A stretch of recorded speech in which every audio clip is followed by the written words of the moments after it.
திருப்பாவை திருவெம்பாவை தொடர் சொற்பொழிவு நடந்து கொண்டு வருகின்றது.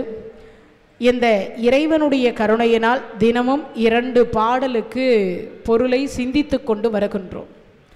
ஆண்டாள் பாடிய திருப்பாவைக்கும் மாணிக்கவாசக பெருமான் பாடி அருளி கொடுத்த திருவெம்பாவைக்கும் தொடர்ந்து ஒவ்வொரு நாளும் 2 பாடல்களாக பிரித்து இந்த பாடலினுடைய கருத்துக்களை சிந்தித்து கொண்டு வருகின்றோம். ஒவ்வொரு பாடல்லையும் உள்ளே இருக்கக்கூடிய பெண்ணை எழுப்பும் விதமாகவும் வெளியிலிருந்து இந்த பெண்கள் என்ன சொல்லுகிறார்கள் என்கின்ற விதமாகவும் ஒவ்வொரு பாட்டும் அமைந்திருக்கின்றது. இந்த 8 பாடல் வரைக்கும் பார்த்தீங்கன்னா எழுப்பும் விதமாக மாணிக்கவாசக பெருமான் நமக்கு பாடி அருளி கொடுத்திருக்கிறார்.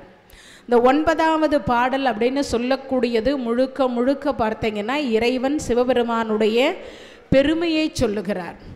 இறைவனுடைய கருணையினால் முன்னை பலம் பொருளுக்கும் முன்னை பழம்பொருளே பின்னை புதுமைக்கும் பேர்த்தும் அப்பற்றியனே உன்னை பிரானாக பெற்ற உன் சீரடியோம் உன் அடியார் தாழ் பணிவோம் அங்கு அவர்க்கே பாங்காவோம் அன்னவரே எம் கணவர் ஆவார் அவர் உகந்து சொன்ன பரிசே தொழும்பாய் பணி செய்வோம் இன்ன வகையே எமக்கு எம்கோன் நல்குதியேல் என்ன குறையும் இலோம் ஏலோர் எம்பாவாய். இந்த 9வது பாடல்ல முன்னை பழம் பொருளுக்கும் பழமையான ஒரு பெருமான் சிவபெருமான். அப்படின்னா பழமையான சிவபெருமான்னா என்ன அர்த்தம்? எல்லோரும் தோன்றுவதற்கு முன்னதாக தோன்றிய ஒரு பெருமான். எல்லாருக்கும் பழமையான ஒரு பெருமான்னா அப்போ எல்லோரும் பிரம்மா தோன்றுவதற்கு முன்னதாக நாராயணர் தோன்றுவதற்கு முன்னதாக சிவபெருமான் முன்னாடியே இருந்திருக்கின்றார் அப்படின்னு ஒரு அர்த்தம். இன்னொன்று முன்னை பழம் பொருளுக்கும் முன்னை பழம் பொருளே. வேதம் 4 இருக்கின்றது. ருக்வேதம் எதிர்வேதம் சாமவேதம் அதர்வன வேதம். இந்த 4 வேதத்தில் இருக்கக்கூடிய பொருளாக இருக்கக்கூடிய விதை அப்படின்னு சொல்லுவோம் இல்லையா? அந்த விதை போட்டால் தான் மரம் வரும், செடி வரும், கொடி வரும். எல்லாமே விதை இருந்தால் தான் வரும். விதையில்லாத வரக்கூடிய ஒரு பழம் இருக்குது. எது? வாழைப்பழம். அதுக்கு விதை இருக்கான்னா விதை இல்லை. அது செடி. இறைவன் படைக்கிற பொழுதே ஒரு மரமாக படைச்சிட்டார். அந்த வாழை செடியாக அதுக்கப்புறம் மரமாக அதிலிருந்து காயும் வருகிறது, கனியும் வருகிறது. ஆனால் விதை இருக்கா? கிடையாது. அதனால தான் எந்த பழத்தை படைக்கிறோமோ இல்லையோ வாழைப்பழத்தை மட்டும் படைப்போம். ஏன் விதையில்லாத அந்த பழத்தை படைக்கிறோம் அப்படின்னா நமக்கு விதை இருக்கக்கூடாது என்கின்ற ஒரு காரணத்தினால். நமக்கு விதை இருக்கக்கூடாதுன்னா என்ன அர்த்தம்? வினை இருக்கக்கூடாதுன்னு ஒரு அர்த்தம். இன்னொன்று முக்தி என்கின்ற ஒன்றை கொடுக்க வேண்டும் என்கின்ற ஒரு அர்த்தம். இந்த 2 அர்த்தத்திற்காகத்தான் அந்த விதையில்லாத பழத்தை நாம் இறைவனுக்கு சமர்ப்பணம் செய்கிறோம். அப்படி செய்கிற பொழுதுதான் நம் வாழ்க்கையில் முக்தி என்கின்ற ஒன்றை நாம் பெறுவோம். இந்த முக்தி எதற்காக தரப்படுகிறது? பிறந்தாதான் காரு வேணும், பங்களா வேணும், வீடு வேணும், வாசல் வேணும், மனைவி வேணும், மக்கள் வேணும், அது வேணும், இது வேணும். எதையெல்லாம் பார்க்கிறோமோ அதெல்லாம் நமக்கே வேணும். தோணுதா இல்லையா? அப்படிப்பட்ட ஒன்று இந்த விதை என்பது எப்படி இருக்கிறதோ அதுக்கு அத்தனைக்கும் வித்தாக விதையாக இருக்கக்கூடிய பெருமான் சிவபெருமான். அதை தான் இங்கே சொல்கிறார். முன்னே தோன்றிய பழமையான எல்லா பொருள்களும் முற்பட்டிருக்கும் பழமையான மூலப்பொருளே. இந்த புதிய பொருள் வாங்கிடலாம். புதிய பொருள் எல்லா பொருளுமே வாங்கலாம். ஆனால் பழைய பொருள் வாங்க முடியுமான்னா அவ்வளவு சீக்கிரம் வாங்க முடியாது. அந்த பழைய பொருளுக்கு தான் என்ன மதிப்பு அதிகம். பழங்கால எல்லா பொருளுமே பார்த்தீங்கன்னா மதிப்பு அதிகம். அது மாதிரி இங்கே முன்னை இருக்கக்கூடிய பழமையான பொருள்களுக்கு எல்லாம் பழமையான ஒரு பெருமான் சிவபெருமான். அதை தான் சொல்கிறாங்க. பின்னை புதுமைக்கும் பேர்த்தும் அப்பற்றியனேன்றாங்க. அப்படின்னா என்ன அர்த்தம்? இங்கே சொல்லுகிற பொழுது அவ்வாறே பின்னே தோன்றும் புதுமையான பொருள்கள். புதுமையான பொருள்னா என்னது? இந்த வேதம் படிக்கிற பொழுது தினம் தினம் புதிய புதிய அர்த்தங்கள் தருமா. அது எதற்கு? பிரணவம் என்கின்ற ஓம்கார சொரூபத்திற்கு புதிய புதிய அர்த்தத்தை தரவல்ல ஒன்று. அந்த புதிய புதிய அர்த்தத்தை என்ன கேட்டிங்கன்னா, இப்போ நம்ம பேசுகிற பொழுது பார்த்தீங்கன்னா அந்த காலத்தில் லேண்ட்லைன் இருந்தது. இப்போது பார்த்தீங்கன்னா அதுக்கப்புறம் வந்து செல்லுலர் அப்படின்னு ஒரு ஃபோன் வந்தது.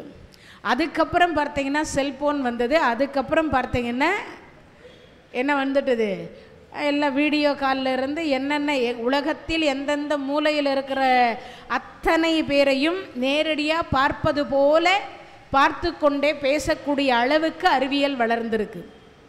ஆனால் இவ்வளவிலும் யார் இருக்கிறா அப்படின்னு பார்த்தீங்கன்னா இறைவன் இருக்கிறார். அவனன்றி ஓர் அணுவும் அசையாது. அதே மாதிரி பார்த்தீங்கன்னா ஒரு மாதத்துக்கு முன்னாடி நமக்கு வெள்ளம் வந்தது. ஆனால் எல்லாருடைய செல்ஃபோனும் வேலை செய்யலை. இப்போ யோசிச்சு பாருங்க, நிறைய பேர் நினைக்கிறாங்க அறிவியல் தான் வேலை செய்யுதுன்னு நினைக்கிறாங்க. ஆனால் அறிவியல் அல்ல, அங்கே என்ன வேலை செய்யுது? ஆண்டவன் வேலை செய்ய வைக்கிறார். இயற்கை என்கின்ற பெரும் சீற்றம் வந்ததுனால அறிவியல் தோத்து போச்சு. எதுகிட்ட? இயற்கை கிட்ட. ஆனால் இயற்கை என்றைக்கும் உள்ளது. அப்போ இறைவன் என்னவாக இருக்கிறார்? அவரே மண்ணாக இருக்கின்றார். மண்ணாக இருக்கக்கூடிய தலம் எது? காஞ்சிபுரம் மண்ணாக இருக்கக்கூடிய தலம். நீராக இருக்கக்கூடிய தலம் திரு ஆனைக்காவல். நெருப்பாக இருக்கக்கூடிய தலம் திரு அண்ணாமலை. ஆகாயமாக இருக்கக்கூடிய தலம் சிதம்பரம். அதே மாதிரி வாயுவாக இருக்கக்கூடிய தலம் திரு காளகஸ்தி அப்படின்னு சொல்லக்கூடிய திரு காலத்தி. அப்போது எல்லாமாக இறைவன் இருக்கின்றார். அவரே விண்ணாக இருக்கிறார், அவரே மண்ணாக இருக்கிறார், அவரே எல்லாமாக இருக்கிறார். அதை தான் இங்கே எல்லா பொருளையும் நீக்கமர நிறைந்திருக்கிறார். இன்னைக்கு பார்த்தீங்கன்னா அலங்காரம் லக்ஷ்மி நரசிம்மர் அலங்காரம். அப்போது உன்னுடைய இறைவன் எங்கு இருக்கின்றார்னு சொல்லி பிரகலாதர்கிட்ட அவருடைய அப்பா இரண்ய கசிபு கேட்டார். என் இறைவன் எல்லா பொருளுக்குள்ளும் இருக்கிறார்னு சொன்னார். அவர் எங்கே இருப்பார்? தூண்லேயும் இருப்பார், துரும்புலையும் இருப்பார்னார். அது மாதிரி இங்கே மாணிக்க வாசக பெருமானாக இருக்கக்கூடியவர் பாடுகிற பொழுது சொல்றார். என்ன சொல்றார்? முன்னை பலம் பொருளுக்கும் முன்னை பழம் பொருளே பின்னை புதுமைக்கும் பேர்த்தும் அப்பெற்றியனேன்றார். அப்போ பழமையான பொருளிலும் இறைவன் இருக்கின்றார், புதுமையான பொருள்களிலும் இறைவன் இருக்கின்றார். பழமையான 4 வேதத்திலும் இறைவன் இருக்கின்றார். புதுமையாக பாடப்பட்டிருக்கக்கூடிய சமீபத்தில் பாடப்பட்டிருக்கக்கூடிய பாடல்களிலும் திரு அருட்பா வள்ளலார் சமீபத்தில் பாடியது.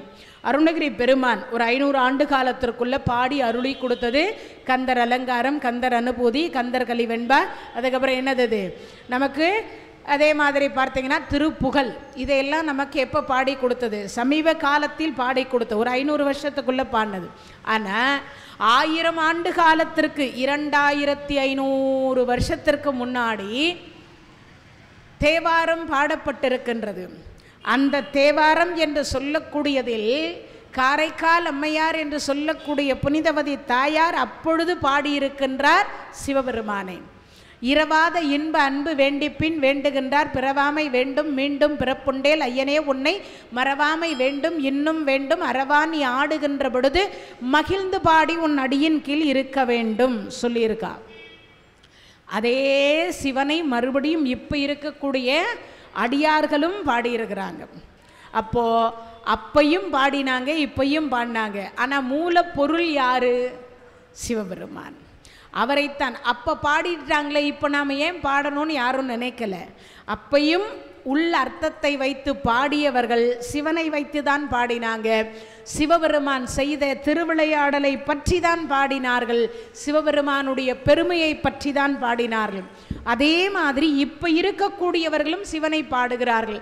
அதுக்கு பின்னாடி வந்திருக்கக்கூடிய ஞானசம்பந்த பெருமானும் பாடினார்.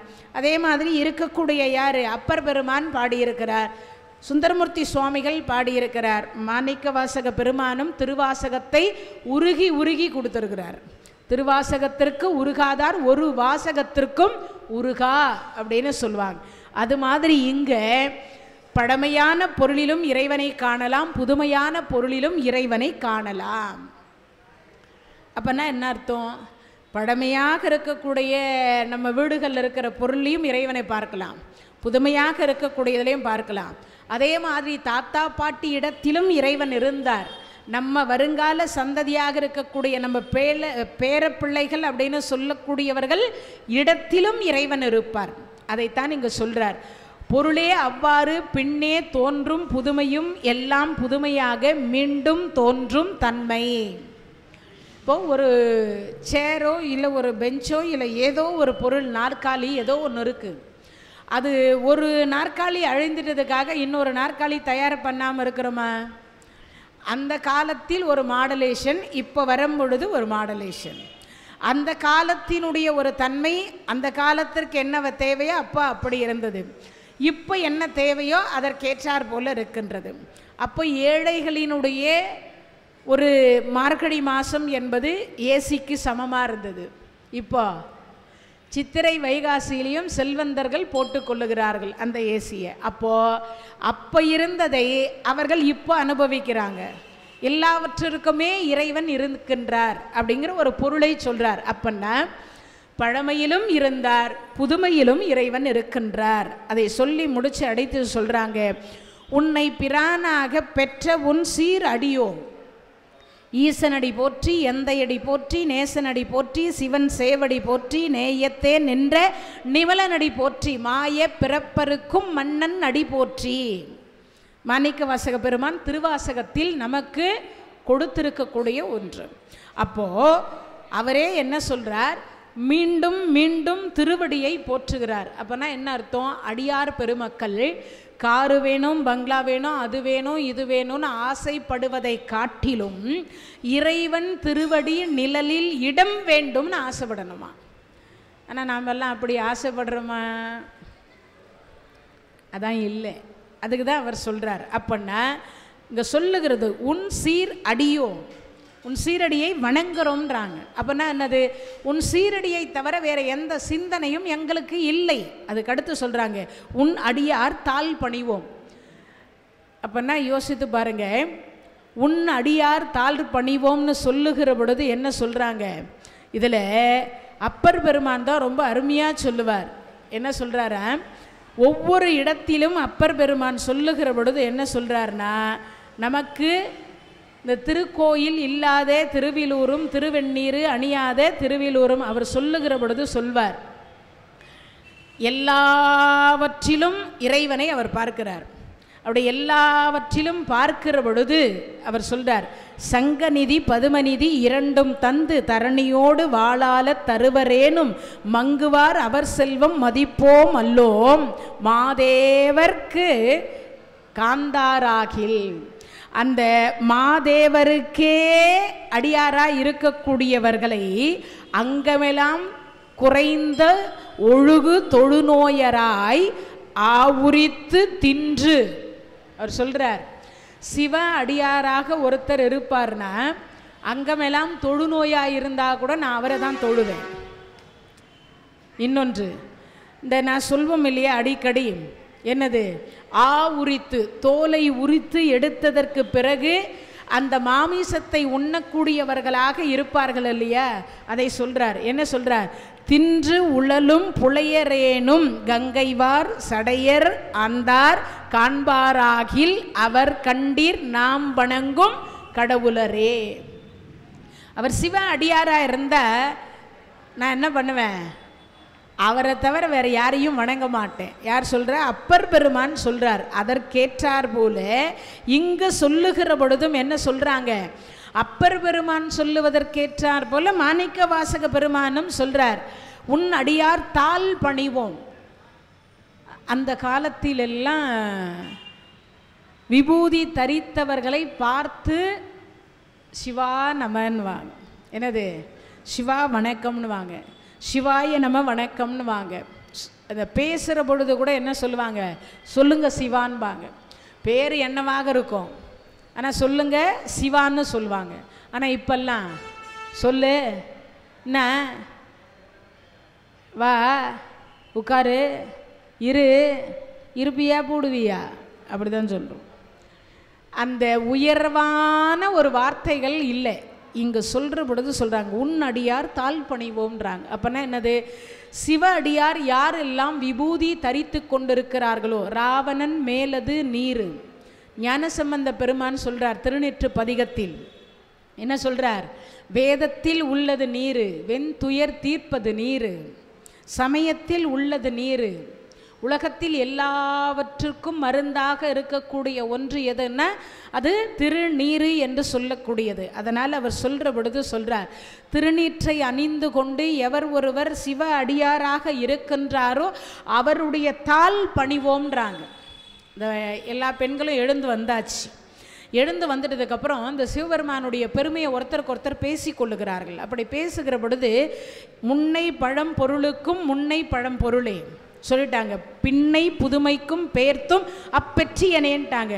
உன்னை பிரானாக பெற்ற உன் சீரடியோம், உன் அடியார் தாழ் பணிவோம், அங்கு அவர்க்கே பாங்காவோம். நாங்கள் அங்கே சொல்லிட்டாங்க, அவருக்கை தவிர வேறு யாருக்கும் பாங்காக நாங்கள் மாட்டோம். அதுக்கு அடுத்து சொல்கிறாங்க, அன்னவரே எம் கணவர் ஆவார். சிவா அடியார் கணவராக வந்துவிட்டால் என்ன? இப்போ இருக்கக்கூடிய கலியுகத்தில் கம்ப்யூட்டர் யுகத்தில் ஒரு சிக்கல், ஆண்கள் கோயிலுக்கு வந்தால் பெண்கள் வரமாட்டேன்றாங்க, பெண்கள் கோயிலுக்கு வந்தால் ஆண்கள் வரமாட்டேன்றாங்க. ரெண்டு பேரும் சிவ அடியாராக இருப்பது எது? அரிதினும் அரிது. அந்தம்மா கோயில் கோயில்னு போனால் ஐயா சொல்லுவார், உனக்கு வேலை வெட்டியே இல்லையாம்பார்.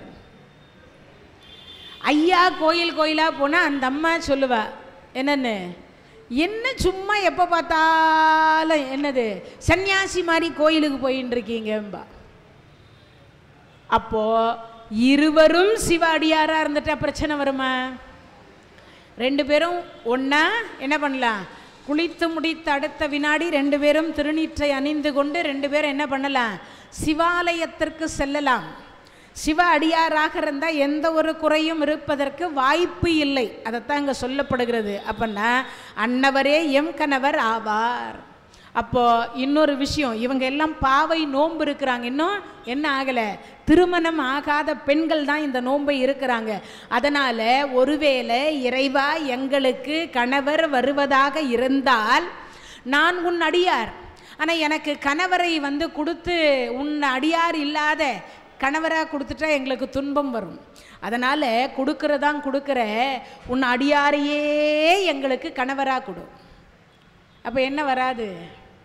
பிரச்சனை வராது இல்லையா? இல்லறம் என்கின்ற நல்லறம் சிறப்பாக இருக்கும். இன்னொன்று, சிவ அடியாராக இருந்தால் சந்தேகம் வராது. சிவ அடியாராக இருந்தால் இருக்கிறத வச்சு அட்ஜஸ்ட் பண்ணிப்பாங்க.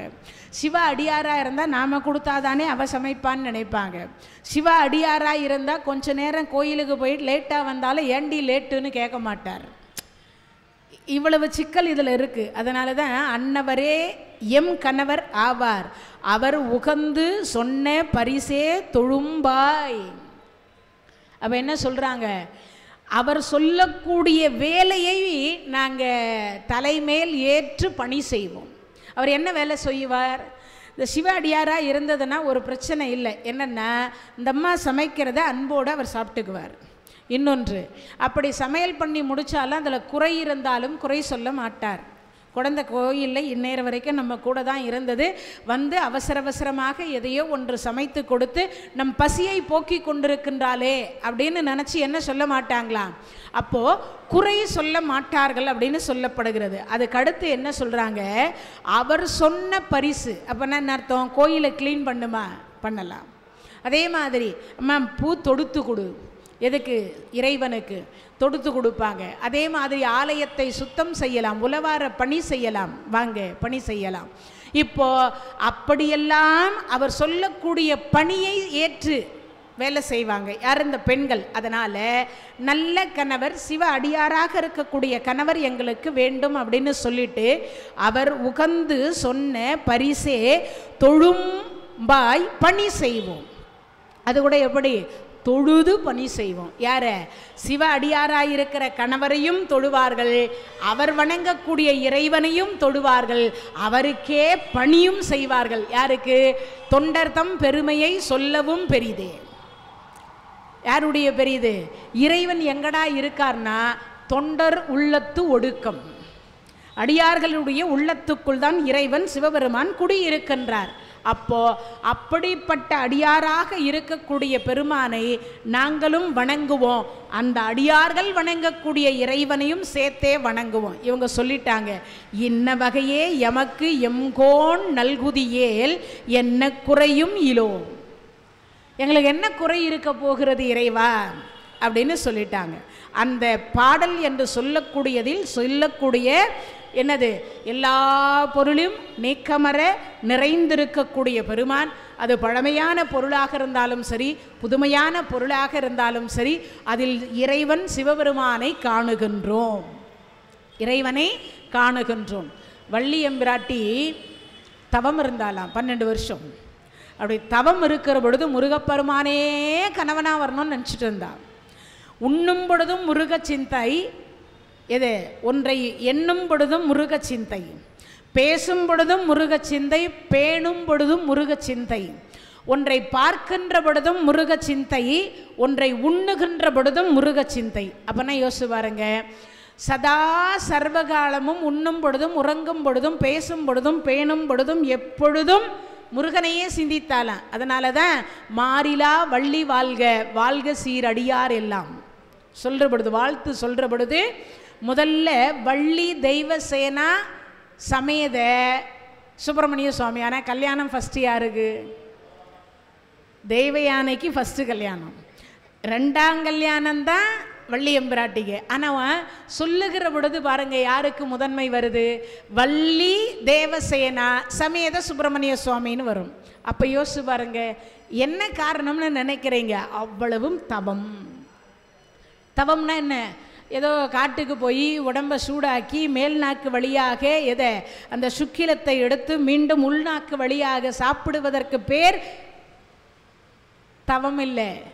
இல்லறத்தில் இருந்து கொண்டே நேரம் கிடைக்கின்ற பொழுதெல்லாம் ஏதேனும் ஒரு இறைவனை, அதுவும் நம் சிவபெருமானை பாடி பரவசமாகி அந்த சிவ சிந்தனையோடு இருக்கக்கூடிய ஒருவராக நமக்கு கணவராக வரணும்னு தான் அவங்க பிரார்த்தனை பண்ணுறாங்க. அதை தான் அவர்கள் விரும்பி கூறும் முறையிலேயே அடிமையாகி பணி செய்வோம். எங்கள் தலைவனே, இந்த வகை வாழ்க்கையை எங்களுக்கு நீ வழங்குவாயானால் எந்த குறையும் இல்லாதவர்களாக யாம் ஆவோம் அப்படின்னு சொல்லி இந்த 9வது பாடலை முடிக்கிறார்கள். அடுத்து 10வது பாடல்.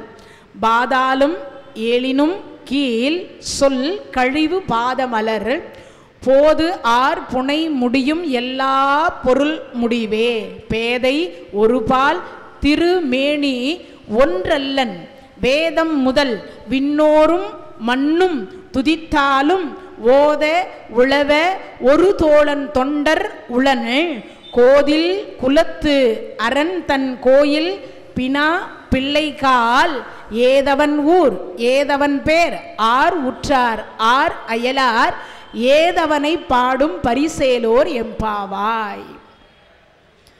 பாதாளம் ஏழினும் கீழ் சொல்ற பொழுது பாருங்க, பூமிக்கு மேலே 7 உலகம் இருக்கு, பூமிக்கு கீழே 7 உலகம் இருக்கு.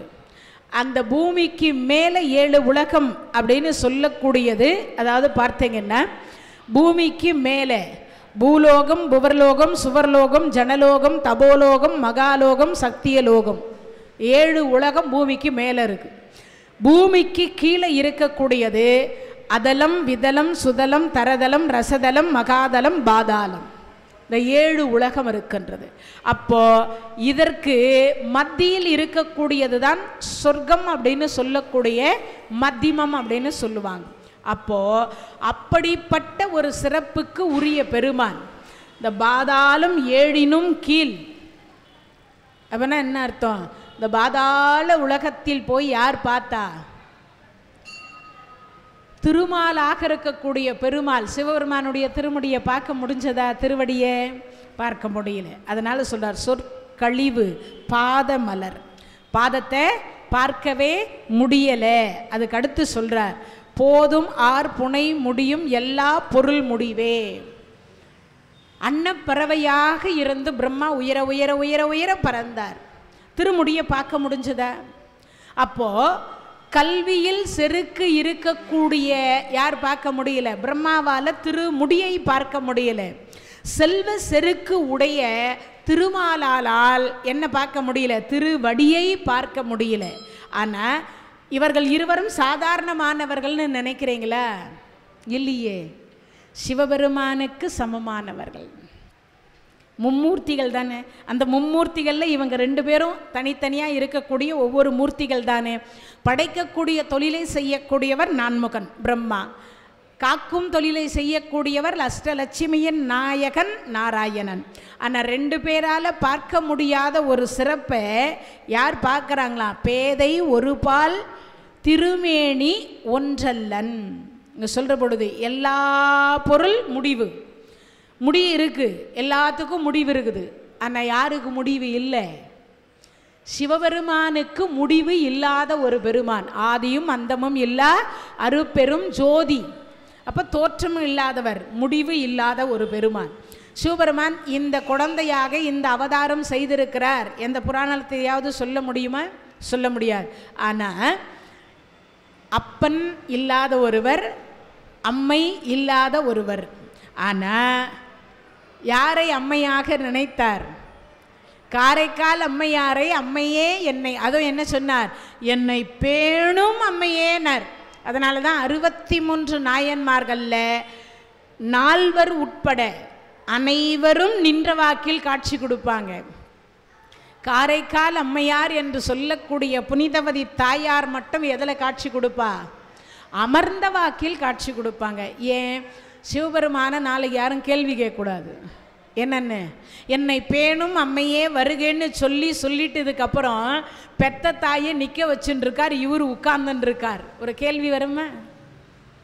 பெத்த தாயை நிற்க வச்சிருக்கிறார், இவர் மட்டும் அமர்ந்து கொண்டிருக்கிறார், கேள்வி வரும் தானே.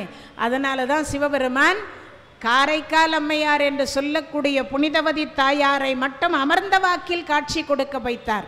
அப்படிப்பட்ட ஒரு சிறப்புக்கு உரிய ஒரு பெருமான். அதனால புனையும் முடி எல்லா பொருள் முடிவை, எல்லா பொருளுக்கும் முடிவு உண்டு. ஆனால் முடிவில்லாத ஒரு பெருமான் யார்? அவர் சிவபெருமான். அவருக்கு முடிவே கிடையாது. அதனால சொல்றார், என்ன ஏற்கனவே சொல்லுகிற பொழுது என்ன சொல்லிட்டாங்க?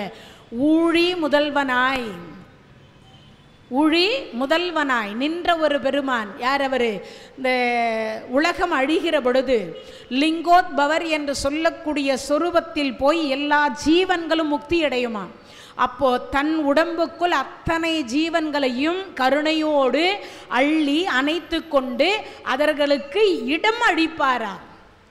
மரம், செடி, கொடி, புல், பூண்டு இருக்கக்கூடிய விலங்குகள், தேவர்கள், முனிவர்கள், அதே மாதிரி மனிதர்கள், அவ்வளவு பேருக்கும் இறைவன் எங்கே இடம் கொடுக்கிறார்? லிங்கோத்பவர், அதில் இடம் கொடுக்கிறார். அதனால் இங்கே சொல்கிற பொழுது எல்லாருக்கும் இடம் கொடுக்கிறார். எல்லா பொருளுக்கும் விதை யாருக்கிட்ட இருந்ததுன்னா இவர்கிட்ட இருந்து தான், இவர்கிட்ட இருந்து தான் எல்லாருக்குமே விதை. அப்போ அப்படிப்பட்ட ஒருவன் சிவபெருமான். தோற்றமும் இல்லாதவர், முடிவும் இல்லாத ஒரு பெருமான். பேதை ஒரு பால் திருமேனி ஒன்றல்லன். யாரை வச்சுன்னு இருக்கார்? இடபாகத்தில் ஆத்தாலை எங்கள் அபிராம வள்ளியை அண்டமெல்லாம் பூத்தாலை மாதுளம் போ நிறத்தாலை புவியடங்கு காத்தாலை அங்கையில் பாசாங்குசுமும் கரும்பும் வில்லும் சேர்த்தாலை முக்கண்ணியை தொழுவார்க்கு ஒரு தீங்கும் இல்லையே. யாரை வச்சுருக்கார்? இடது பாகத்தை உமை என்று சொல்லக்கூடிய பார்வதி அம்மையாருக்கு இடபாகத்தை கொடுத்திருக்கக்கூடிய ஒரு பெருமான். அதனால பேதை ஒரு பால் திருமேனி ஒன்றல்லன். அம்பாளுக்கு ஒரு பகுதியை கொடுத்துருக்கிறார், திருமேனி ஒன்றல்லன். அவருக்கு மேனி ஒரே ஒரு மேனியான்னா இல்லை. எது? லிங்கோத்பவராக திருவண்ணாமலையில் நெருப்பாக இருக்கார். முதலையே சொன்ன இல்லையா? நீராக ஒரு தலத்தில், நெருப்பாக ஒரு தலத்தில், ஆகாயமாக ஒரு தலத்தில், வாயுவாக ஒரு தலத்தில், மண்ணாக ஒரு தலத்தில். அப்போ பஞ்சபூதங்களாக இருக்கிறார். சரி, பஞ்சபூதமாக மட்டுமாக தான் இருக்கிறாரா? இல்லை, அவரே கடலாக இருக்கின்றார். ஆறாக இருக்கிறார், ஏரியாக இருக்கிறார், குட்டையாக இருக்கிறார், அவரே குலமாக இருக்கிறார், அவரே என்னவாக இருக்கிறார், அனைத்து பொருளாகவும் இருக்கிறார். நீரும் இருக்குது, நெருப்பும் இருக்குது, எல்லா பொருளும் இருக்குது. இப்போ எல்லாவற்றிலும் நீக்கமர நிறைந்திருக்கு. இன்னொன்று, தேவர்கள் இடத்திலும் இருக்கிறார், மனிதர்கள் இடத்திலும் இருக்கிறார். சரி, அது மட்டுமா? இல்லை, விலங்குகள் கிட்டையும் இருக்கிறார். விலங்குகள் கிட்டேயே என்ன இருக்கிறான்? சிவபெருமான் இருக்கிறார். எல்லா உயிரையும் தாருக வனத்து இருடிகள்னு இருந்தாங்க. சிவபெருமானுடைய பெருமை அந்த காலத்தில் அவங்களுக்கு தெரியாது. இந்த 33 தேவர்கள் பேச்சை கேட்டுட்டு சிவபெருமான் மீது எல்லா நெருப்பை விட்டாங்க, மானை விட்டாங்க, முயலகனை விட்டாங்க, இருக்கக்கூடிய சிங்கம், புலி, கரடி, என்னென்னலாம் விலங்குகள் இருக்கோ அவ்வளவையும், பாம்பிலிருந்து அனைத்தையும் சிவனை கொல்லுவதற்கு அனுப்பி வைத்தார்கள். ஆனால் அன்பே சிவம். அவர் அன்பால பார்த்த ஒரு பார்வைக்கு எல்லாம் அவருக்கு அடிமையாகி தொண்டு செய்து எல்லாமே அடிமையாயிடுச்சு. அப்போ அப்படிப்பட்ட பெருமான் எல்லா உயிர்களிடத்திலும் தன்னை பார்க்கிறார், எல்லா உயிர்களையும் தன்னை போலவே நினைக்கிறார். அதனால எல்லா உயிர்களிடத்திலும் அவரே நீக்கமர நிறைந்து இருக்கின்றார். அதை தான் இங்கே சொல்லுகிற பொழுது, பேதை ஒருபால் திருமேனி ஒன்றல்லன். மேனியில் ஒன்றா வச்சுருக்காருன்னா இல்லை, எல்லா பொருள்லையுமே அவர் தான் இருக்கின்றார். அதுக்கு அடுத்து சொல்கிறாங்க, இப்போ மலர் சொல்கிற பொழுது சொல்கிறாங்க, பேதை ஒருபால் திருமேனி ஒன்றல்லன், வேதம் முதல் விண்ணோரும் மண்ணும் துதித்தாலும். இப்போ பூமியில் இருக்கக்கூடியவர்கள் எல்லாரும் என்ன பண்ணுறாங்களா? கையில் ஒரு மலர் பறித்து கொண்டு போகிறாங்க. தேவர்கள் என்ன பண்ணுறாங்க? அவங்க ஒரு பக்கம் மலர் பறித்து கொண்டு போய் இறைவனை பூஜை செய்கிறாங்க. அப்போது ஒவ்வொரு அடியார்களும் அவரவர்கள் வசதிக்கு ஏற்றார் போல இறைவனை என்ன பண்ணுறாங்க? கையில் இருக்கக்கூடிய ஏதாவது ஒரு பொருளை கொண்டு இறைவனை பூஜை செய்கிறார்கள். அதனால தான் யாவர்க்குமாம் இறைவனுக்கு ஒரு பச்சிலை, யாவர்க்குமாம் பசிவிற்கு ஒரு வாய்வுரை, யாவர்க்குமாம் உண்ணும் போது ஒரு கைப்பிடி, யாவர்க்குமாம் பேசுகிற பொழுது இன்னுரை தானே. அப்போ சொல்லுகிற பொழுது ஒரு இலையாவது இறைவன் மீது அர்ச்சனை பண்ணணுமாம். திருமால் வைணவத்தில் பார்த்தீங்கன்னா துளசி, சைவத்தில் பார்த்தீங்கன்னா பல வகை இலைகள். பிள்ளையாருக்கு வன்னிய இலை, அருகம்பில் கிடையாது, எல்லாரும் அருகம்புல். அது இலை என்பது வன்னிய இலை தான் பிள்ளையாருக்கு உகந்த இலை, வன்னிய இலை. அதே மாதிரி முருகப்பெருமானுக்கு தவனம். மற்ற எல்லா கடவுளுக்கும் உங்களுக்கே தெரியும், அம்பாலாக இருந்தால் வேப்பலை, சிவபெருமானாக இருந்தால் வில்வம், இது தெரிஞ்சது தான். ஆனால் முருகப்பெருமானுக்கும் விநாயகருக்கு மட்டும் பெரும்பாலும் நிறைய பேருக்கு தெரியாது. என்னென்னு கேட்டால், விநாயகருக்கு வன்னிய மரத்தினுடைய இலை ரொம்ப ரொம்ப முக்கியமான, அர்ச்சிக்கப்படக்கூடிய முதன்மையான இலை. ஒரு இனுக்கு வச்சுட்டா மூவருடைய திருவருளை பெறவல்ல ஒன்று. அதே மாதிரி முருகப்பெருமானுக்கு பச்சை சாற்றுதல் என்கின்ற ஒரு வழக்கத்தில் உள்ளது. அது என்ன பண்ணுவாங்க? மரிக்கொழுந்தையும் தவனத்தையும் அங்கே சூடி கொடுப்பாங்க, மாலையாக தொடுத்து கொடுப்பாங்க. அன்னைக்கு அதை தவிர வேற எதையுமே சாத்த மாட்டாங்க. அப்படிப்பட்ட மலர் சாத்த மாட்டாங்க. அன்னைக்கு இந்த பச்சை இலையை மட்டும் சாத்துவாங்க. இது எதுக்கு சொல்கிறோன்னா, இங்கே இந்த 33 தேவர்கள், உருத்திரர் 11 பேர், ஆதித்தர் 12 பேர், அஷ்டவசுக்கள் 8 பேர், அஸ்வினி தேவர்கள் 2 பேர், மொத்தம் 33 பேர். ஒரு ஆளுக்கு 1 கோடி பேர் பணியாளர்கள். அவங்க தான் 33 தேவர்கள் அப்படின்னு சொல்லுவாங்க. அவங்க வேதம் முதல் கொண்டு, வேதம் முதல். அப்போ ருக்வேதம், எதிர்வேதம், சாமவேதம், அதர்வன வேதம், இந்த 4 வேதத்தினுடைய மூல பொருள் யாருன்னா சிவபெருமான். அதுக்கடுத்து சொல்றார், இந்த வேதம் ஓதக்கூடியவர்களும் விண்ணவர்கள். அந்த விண்ணவர்கள் என்ன ஓதுறாங்க அப்படின்னா, இந்த சிவபெருமானை போற்றி புகழ்ந்து பாடுகிறார்கள். யாரை துதிக்கிறாங்க? சிவனை. சரி, அவங்க தான் துதிக்கிறாங்களே. அப்போது மனிதர்கள் அப்படின்னா மண்ணும் துதித்தாலும்ன்றார். மண்ணில் இருக்கக்கூடிய ஜீவன்கள் யார்? நீங்கள் நினைக்கிறீங்க இல்லையா, புள்ளின சிலம்பின கான் வந்தது இல்லையா? அப்போ என்ன அர்த்தம்? எல்லா கீசு எல்லாம் சொன்னாங்க இல்லையா? ஆண்டாள் பிராட்டியாக இருக்கட்டும், மாணிக்க வாசக பெருமானாக இருக்கட்டும், சொல்லுகிற பொழுது சொன்னாங்க. இந்த பறவைகள் என்ன சொல்லிட்டு போகுதான், இறைவா எங்கள் மொழியில் நாங்கள் இறைவனை வணங்குறோம்னுது. அதனால தான் விடியற் காலையில் எழுந்து பார்த்தீங்கன்னா, நாமெல்லாம் இந்த மார்கழி மாதம் ஒரு மாதத்தில் எழுந்து கொள்ளுவதற்கே நம்மெல்லாம் கஷ்டன்றோம். ஆனால் 365 நாளும் இந்த பறவைகள் என்ன செய்தான்? விடியற் காலையில் சூரிய உதயத்துக்கு முன்னதாகவே அதனுடைய மொழியில் இறைவனை வணங்கிவிட்டு இறை தேடுவதற்கு அது சென்று விடுகிறது. ஆனால் இதில் முழுக்க முழுக்க சோம்பேறித்தனமாக இருக்கக்கூடியது யாரு? அரிது அரிது மானிடராய் பிறத்தல் அரிது.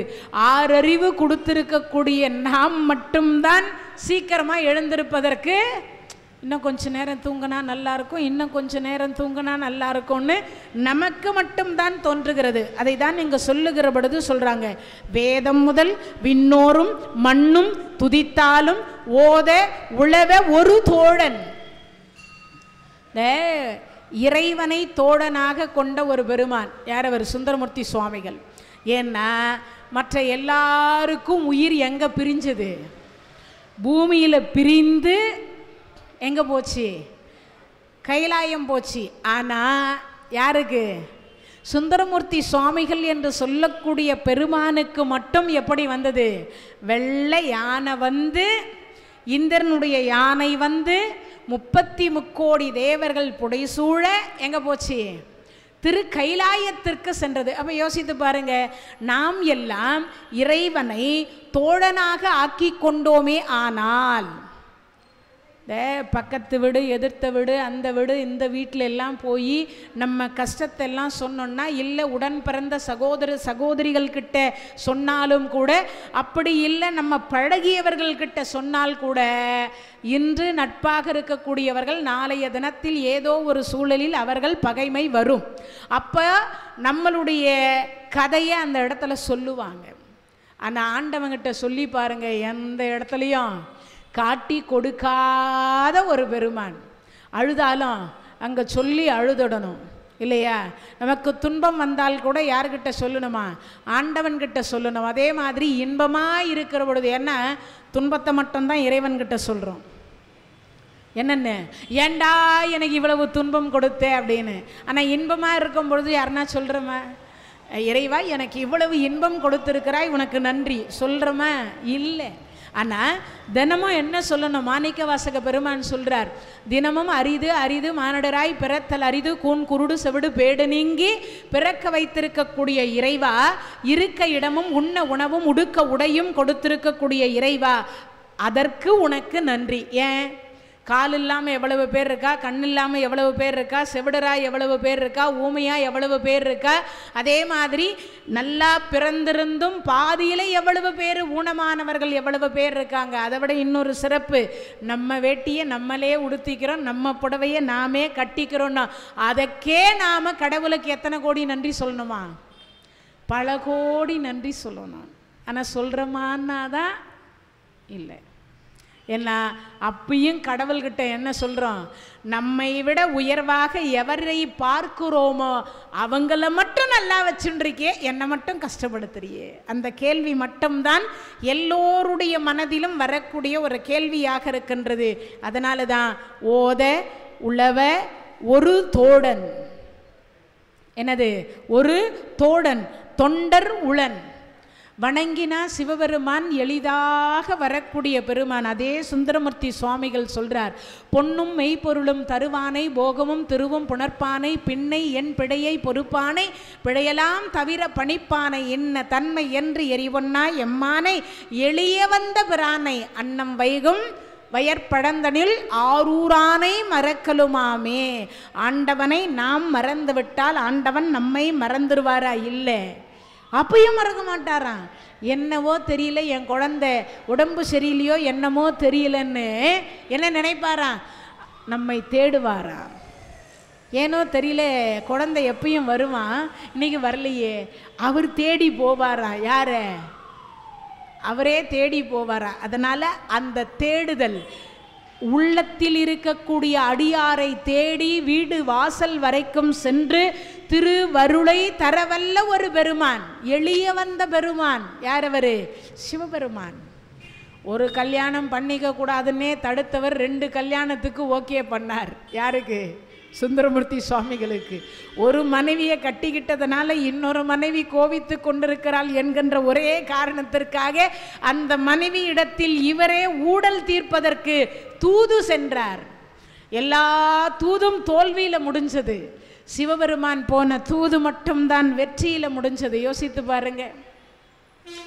அங்கதன் தூது, அனுமன் தூது, கிருஷ்ணன் தூது, வீரவாகு தூது, புராணங்களில் இத்தனை தூது இருந்தது. ஆனால் எல்லா தூதுமே தோல்வியில் தான் முடிஞ்சது. ஆனால் சிவபெருமான் போன தூது மட்டும்தான் என்னாச்சு? ஜெயிச்சது, வெற்றி அடைந்தது. மற்ற எல்லா தூதுமே. அதனால தான் இங்கே சொல்லுகிற பொழுது ஒரு தோழன் தொண்டர் உளன். யாரு? சிவபெருமான் தொண்டர் தம் உள்ளத்துக்குள் ஒடுங்கி இருக்கக்கூடிய ஒரு பெருமான். அதனால தான் நீங்கள்லாம் பொய் சொன்னீங்கன்னா இந்த உள்ள இருக்கிற மனசாட்சி சொல்லுமா, நீ பொய் தானே சொல்கிற. ஒரு பொருளை திருடினோம்னா நீ திருடத்தானே செய்கிறாய். முதல்ல நிறைய பேர் சொல்லுவாங்க தெரியாமல் பண்ணிட்டேன்பா. ஆனால் அது உண்மையா? நிச்சயமாக கிடையாது. கோபம் வருகிற பாருங்க, அப்போ சொல்லக்கூடிய வார்த்தை மட்டும்தான் தெரியாமல் உச்சரிக்கக்கூடிய வார்த்தை. ஏன்னா அந்த கோபத்தில் என்ன பேசுகிறோன்னு அவங்களுக்கே தெரியாமல் உச்சரிக்கிறது. ஆனால் இந்த திருடுறது, ஏமாத்துறது, பொய் சொல்கிறது இதெல்லாம் தெரிஞ்சே செய்வதுன்னு அர்த்தம். அப்போ இங்கே சொல்லுகிற பொழுது சொல்றார், முதல் மனசாட்சியாக இருந்து நீ பொய்தானே சொல்லுகிறாய் என்று உள்ளத்தில் இருந்து உணர்த்தக்கூடிய ஒரு பெருமான் சிவபெருமான். அப்படிப்பட்ட பெருமானா. அதனால இங்க சொல்ற பொழுது சொல்றார், கோதில் குலத்து அரண் தன் கோயில் பினா பிள்ளைக்கால். இங்க சொல்றாங்க அடுத்து, ஏதவன் ஊர் ஏதவன் பேர் ஆர் உற்றார் ஆர் அயலார். இந்த சிவபெருமான் மட்டும் பார்த்தீங்கன்னா விருப்பு வெறுப்பு அற்றவர். பிரம்மா கேட்டாராம், சுவாமி நாங்கள்லாம் தண்டனை கொடுக்குறவங்களா இருக்கிறோம். நீங்கள் நினைக்கிற மாதிரி சாதாரணமாக எழுதுகிற எழுத்து கிடையாது, தலையெழுத்து. ஆலகால விஷத்தினால் எழுதக்கூடியது அப்படின்னு சொல்லப்படுகிறது. அந்த விஷத்தினால் எழுதக்கூடியதனாலே நம்மளுடைய முன்ஜென்மத்தில் என்ன பாவம் செய்தோம், என்ன புண்ணியம் பண்ணோம். அதே மாதிரி அடுத்து அப்பம்மா என்ன புண்ணியம் செய்திருக்கிறார்கள், என்ன பாவம் செய்திருக்கிறார்கள், தாத்தா பாட்டி என்ன புண்ணியம் செய்திருக்கிறார்கள், என்ன பாவம் செய்திருக்கிறார்கள். இந்த 3 கணக்கையும் சேர்த்து தான் நம்ம தலையெழுத்து எழுதுகிறாங்க. அப்போ தண்டனை கொடுக்குறவர் முதல்ல யாரு? பிரம்மா. இப்பயும் சொல்வீங்கல்ல, அன்னைக்கு எழுதுனவன் சரியாக எழுதியிருந்தான் நான் ஏன் கஷ்டப்பட போகிறேன். ஒரு கேள்வி சொல்வேன் இல்லையா, வள்ளலார் சொல்கிறார், எழுதா குறைக்கு அழுதா வருமான்றார். எழுதா போட்டார், தா தா தா தா தா குறைக்கு அழுதா வருமா. அன்னைக்கு எழுதினவன் சரியாக எழுதியிருந்தா இன்னைக்கு எனக்கு இந்த பிரச்சனை இருந்திருக்காது அப்படின்னு அவர் சொல்கிறார். அது மாதிரி இங்கே கோதில் குலத்து அரண் தன் கோயில் பினா பிள்ளைக்கால் ஏதவன் ஊர். திருவண்ணாமலையில் இருக்கிறவரும் சிவபெருமான், சிதம்பரத்தில் இருக்கிறவரும் சிவபெருமான், காஞ்சிபுரத்தில் இருக்கிறவரும் சிவபெருமான், திருவாரூரில் இருக்கக்கூடியவரும் சிவபெருமான், திரு ஆனைக்காவல் இருக்கக்கூடியவரும் சிவபெருமான், இன்று பிரதோஷம் பெரியபாளையத்தம்மன் கோயில் இருக்கக்கூடியவரும் சிவபெருமான். யோசிச்சு பாருங்க, எங்கேயாவது அவர் இல்லைன்னு சொல்ல முடியுமா?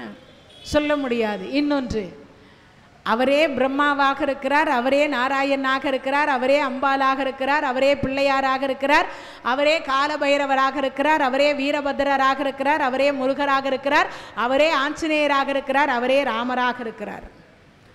சிவபெருமான் அன்றி ஓர் அணுவும் அசையாது, அவன் அன்றி ஓர் அணுவும் அசையாது. அதைத்தான் இங்க சொல்றார், ஏதவன் ஊர் ஏதவன் பெயர். இந்த சிவபெருமானுக்கு ஒரே ஒரு பெயரா? இல்லையே. நம்ம வைத்து கொண்டிருக்கக்கூடிய அனைத்து பேருமே யாருடையதான்? இந்த சிவபெருமானுக்குரியது. ஆனால் இப்பெல்லாம் பேர் அப்படியா வைக்கிறாங்க? குழந்தைங்களுக்கு வைக்கிற பேரெல்லாம் நாய்க்குட்டிக்கும் அதே பேர், பெத்த பிள்ளைகளுக்கும் அதே பேர். கூப்பிடும்போது நாயும் ஓடி வருது, பிள்ளையும் ஓடி வரான். இப்போ எதை கூப்பிட்டாங்கன்றது தான் தெரியல. 6 அறிவுக்கு என்ன பேர் வைக்கணுமோ அந்த பேர் வைக்கணும், 5 அறிவுக்கு என்ன பேர் வைக்கணுமோ அந்த பேர் வைக்கணும். ஒருவேளை சில பேரெல்லாம் ராமபெருமானுடைய பேர் வைப்பாங்க. இந்த நாய்களுக்கு ராமர் பேர் வச்சு கூப்பிடுது. அது எதுக்காகன்னா, நம்ம கூப்பிடுகிற பொழுது ஒவ்வொரு முறையும் அந்த ராமநாமத்தை, இறைவன் நாமத்தை உச்சரிக்க வேண்டுமே என்பதற்காக சொல்லுவது. அது ஒரு வகையான பக்தி. அது பக்தியில் குறிப்பிடலாம். ஆனால் எல்லாரும் இப்போ என்ன பண்ணுறாங்க, குழந்தைக்கும் அதே பேர், 5 அறிவு உள்ள ஜீவன்களுக்கும் அதே பேர். அந்த பேரை வச்சு கூப்பிடுகிற பொழுது குழந்தையும் அங்கே வருகிறது, அந்த ஜீவனும் வருகிறது. இப்போ யாரையும் சொல்ல முடியும்? இன்னொன்று, குழந்தைகளுக்கு தனியாக பேர் வைக்கணும், அந்த 5 அறிவு உள்ள விலங்குகளுக்கு தனியாக பேர் வைக்கணும். ஆனால் குழந்தைகளுக்கு வைக்கக்கூடிய பேர் இறைவனுடைய பெயராக இருந்தால் ஒவ்வொரு முறையும் அழைக்கிற பொழுதெல்லாம், இப்போ ஒரு பேர் வைக்கிறோன்னா, முருகான்னு ஒரு பேரை வச்சோன்னா, முருகா இங்கே வான்னு கூப்பிடும் பொழுதெல்லாம் அந்த முருகப்பெருமானே நமக்கு குழந்தையாக வருவார் என்பது ஐதீகம். பெரும்பாலும் பார்த்தீங்கன்னா வடமொழியாக இருக்கக்கூடிய அந்தணர்கள் அவங்க ஓதுறது மொத்தமே வேதம் தான். ஆனால் அவங்க பேர் வச்சிருக்கிறது மொத்தமே இறைவன் பேர் தான் வச்சுருப்பாங்க. நீங்கள் அது சைவத்தர சிவாச்சாரியாராக இருக்கட்டும் இல்லை பட்டாச்சாரியாராக இருக்கட்டும், மொத்த குழந்தைங்களுக்கு வச்சுருக்கிற பேர் மொத்தமே கடவுளுடைய பேர் தான் வச்சுருப்பாங்க. சதாசிவம்னு வச்சுருப்பாங்க, சங்கர நாராயணன்னு வச்சுருப்பாங்க, ஸ்ரீதரன்னு வச்சுருப்பாங்க. மொத்த பேருமே பார்த்தீங்கன்னா அந்த பேர் வைப்பதில் அவங்க கடவுள் பேரை தவிர வேறு பேர் வச்சுருக்க மாட்டாங்க. சொல்லுகிறவருக்கும் நன்மை தரக்கூடியது, கேட்பவருக்கும் நன்மை தரக்கூடிய ஒன்று. அதான் பெயருக்குரிய தன்மை. இன்னொன்று, அந்த பெயர் வைத்தால் அந்த பெயரை முழுமையாக உச்சரிக்கணும். ஆனால் நாமெல்லாம் கார்த்திகேயன்னு பேர் இருந்தால் கார்த்தின்னு தான் கூப்பிட்றோம், பத்மநாபன்னு பேர் இருந்தால் பத்துன்னு தான் கூப்பிட்றோம் இல்லையா? ஷார்ட்டாக்கி தான் அந்த பேரை சொல்கிறோம். ஆனால் முழுமையாக தாயும் தந்தையும் கூப்பிடணுமா, அப்போ தான் அந்த பெயருக்குரிய திருவருள் அவர்களுக்கு கிடைக்கும் என்று சொல்லப்படுகிறது. அது மாதிரி இங்கு சொல்லுகிற பொழுது ஏதவன் ஊர், இந்த ஊரில் தான் இறைவன் இருக்கிறார் சொல்ல முடியுமா? இல்லை. ஏன்னா கோயில் இல்லாத ஊரில் குடியிருக்க வேண்டாம் என்று இருக்கு. ஒரு ஊரில் சிவன் கோயில் இருக்காது, பெருமாள் கோயில் இருக்காது, ஆனால் மாரியம்மன் கோயில் இல்லாத ஊர் இருக்குமா? நிச்சயமாக கிடையாது. ஏன்னு கேட்டால் மாரி இல்லாத ஊரில் மழை இருக்காதுன்னு போயிடும். பிள்ளையார் கோயிலும் மாரியம்மா கோயிலும் இல்லாத ஊரோ தெருவோ இருப்பதற்கு வாய்ப்பே கிடையாது. இந்த இருவருக்கு தான் உலகத்தில் அதிக ஆலயம். இந்த உலகத்தில் அதிக ஆலயம் இருக்கிற 2 கடவுள் யாருன்னா, ஒன்று அம்பாள், இன்னொரு யாரு? பிள்ளையார். இவங்க 2 பேருக்கு தான் அதிக ஆலயம். ஏன் அப்படின்னு கேட்டிங்கன்னா, முழுமையான திருவருளை எளிமையான வழிபாட்டு முறைகளை செய்யக்கூடிய ஒருவராக இந்த 2 தெய்வங்களும் இருக்கிற காரணத்தினால் இப்போ இங்கே சொல்லுகிற பொழுது ஏதவன் ஊர் ஏதவன் பேர் 6 உற்றார். ரொம்ப அருமையானது. அவள் தான் என்னவா இருக்கா, அப்பன் நீ, அம்மை நீ, அன்புடைய மாமனும் நீ, மாமியும் நீ. உலகத்தில் எல்லா சொரூபத்திலையும் இருக்கக்கூடியவர் யாரு? சிவபெருமான். அதனால் 6 உற்றார். இந்த உலகத்தில் அவரை தவிர உற்றார் யார் நமக்கு இருக்கிறாங்க? யாரும் கிடையாது. அதே மாதிரி வீடு வரை உறவு, வீதி வரை மனைவி, காடு வரை பிள்ளை, கடைசி வரைக்கும் யாருன்னா வருவாங்களா? வரமாட்டாங்க. ஆனால் சிவபெருமான் இருக்கிறார். எங்க? சுடுகாடு என்று சொல்லக்கூடிய இடத்தில் கூட சுடலை ஆண்டி கோலத்தில் நிற்கக்கூடிய ஒரு பெருமான் சிவபெருமான். வேற எந்த கடவுளும் பின்னாடி வரமாட்டாங்க. ஆனால் சிவபெருமான் அங்கேயே நிற்கிறாராம். ஏன் தெரியுமா? என் குழந்தை என்று சொல்லக்கூடியவர் தன்னந்தனியாக வருகின்றார், துணைக்கு யாரும் இல்லை என்று அந்த குழந்தை பயந்து விடக்கூடாது என்பதற்காக அம்மை அப்பனாக நானே இங்கே இருக்கேன்றார். குழந்தாய் நீ ஒன்றும் கவலைப்படாதே, நானே உனக்கு அம்மையப்பராக இருந்து உன்னை நான் வழி நடத்துவேன்னு சுடுகாட்டில் கூட அவர் என்னவா இருக்கிறாரா? தாங்கி பிடிப்பதற்கு அங்கே அம்மையப்பராக இருக்கிறார். அதனால் 6 உற்றார் 6 அயலார், விருப்பு வெறுப்பு அற்ற ஒரு பெருமான். இவங்க வேண்டியவங்க இவங்க வேண்டாதவங்கன்னு எல்லாம் கிடையாது. இவர் தெரிஞ்சவர் இவர் தெரியாதவர்னு கிடையாது. இப்போவா தெரிஞ்சவர்னா ரெக்கமெண்டேஷன் சீக்கிரம் பாஸ் ஆகும், தெரியாதவர்னா கொஞ்ச நேரம் போய் உட்கார், கீ வரிசையில் நில்லு, லைனில் வா, நாளைக்கு வா பார்க்கலாம், அப்பான்னு நீங்கள் வா பார்க்கலாம், அப்படி சொல்லிடுறாங்களா இல்லையா? அதனால் தெரிந்த இவருக்கு அதெல்லாம் அந்த பிரச்சனையே கிடையாது. புதியதாக இருந்தாலும் சரி ஏற்றுக்கொள்வார், பழைய அடியார்களையும் ஏற்றுக்கொள்வார். அதுதான் அவருடைய தன்மை. அதனால தான் 6 உற்றார் 6 அயலார் ஏதவனை பாடும் பரிசேலோர். அப்படிப்பட்ட இறைவனை நாம பாடினால் அவனை பாடும் தன்மையை எப்படி கூறுவீராக? அவருக்கு யார் உற்றார், யார் அயலார், யார் வேண்டியவர், யார் வேண்டாதவர், அவரை எப்படி பாடுறது, என்ன சொல்லி பாடுறது? அதை விட இன்னொரு விஷயங்க, பைத்தியக்காரான்னு திட்டினா கூட சரியும் வரா. என்ன சொல்றார் சுந்தரமூர்த்தி சுவாமிகள்? பாடியதே அப்படிதான் பாடினார். பித்தா பிறை சூடி பெருமானே அருளாளான்னார். உனக்கு என்னையா பைத்தியமான் தான் கேட்டார். யாரை பார்த்து? சிவனை பார்த்து. ஆனால் அதற்கும் மன மகிழ்ச்சி அடைந்து என்ன சொல்றாரா? தோழனாக ஏற்றுக்கொண்டார். அப்படிப்பட்ட ஒரு பெருமானாம் யார் அவரு? இந்த சிவபெருமான் என்று சொல்லி 10வது பாடலை நிறைவு செய்கிறார்கள். அடுத்து நமக்கு திரு வெண்பாவை என்று சொல்லக்கூடியது நிறைவடைந்து நமக்கு திரு பாவை என்று சொல்லக்கூடிய ஆண்டாள் பிராட்டியார் பாடி அருளி கொடுத்த பாடல்.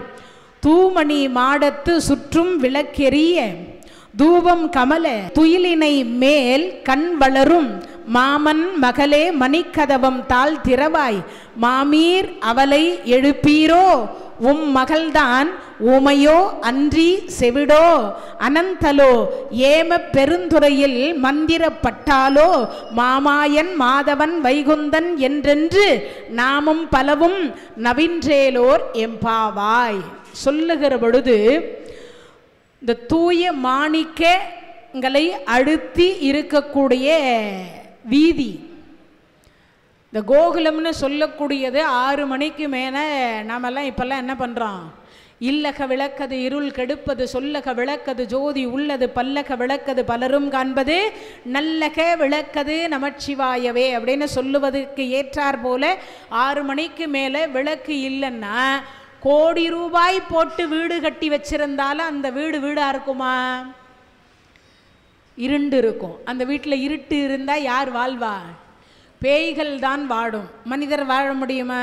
வாழ முடியாது. அதனால் இங்கே சொல்லுகிற பொழுது தூ மணி மாடத்து சுற்றும் விளக்கெரிய, அந்த மணி விளக்கு நீங்கள் நினைக்கிற மாதிரி சாதாரண விளக்கு கிடையாது. வீதிகளில் 6 மணிக்கு மேலே எண்ணெய் ஊற்றணும், திரி போடணும், அந்த பிரச்சனையே கிடையாது. என்னது? மாணிக்கமணி விளக்கெரியுது. எல்லாவற்றை காட்டிலும் இந்த நவரத்தனங்கள் அத்தனையுமே பூமியில் ஒரு 100 வருஷம் 50 வருஷம் 1000 வருஷம் புதைந்து இருந்தால் கருப்பாக போயிடும். அதுக்கப்புறம் எடுத்து அதை பட்டை தீட்டி அதுக்கப்புறம் அது தங்கத்தை தனியாக பிரித்து அதோட கொஞ்சம் செம்பு கலந்து அதை உருக்கி தட்டி தட்டி தட்டி தட்டி தான் மிளிரச் செய்வார்கள், ஒளி பிரகாசம் அடைய செய்வார்கள். ஆனால் மாணிக்கத்திற்கு அந்த பிரச்சனையே கிடையாது.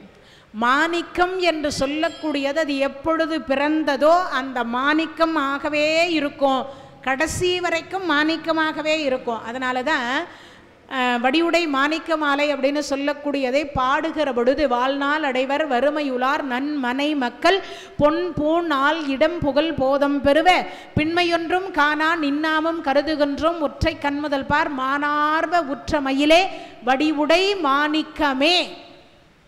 வள்ளலார் பெருமான் பாடி அருளி கொடுத்தது. திருவொற்றியூரில் இருக்கக்கூடிய வடிவுடை மாணிக்காம்பாலை எப்படி பாடினார்? இந்த 16 வகையான செல்வத்தை சொல்லி சுட்டிக்காட்டி அவர் பாடி அருளி கொடுத்தார்.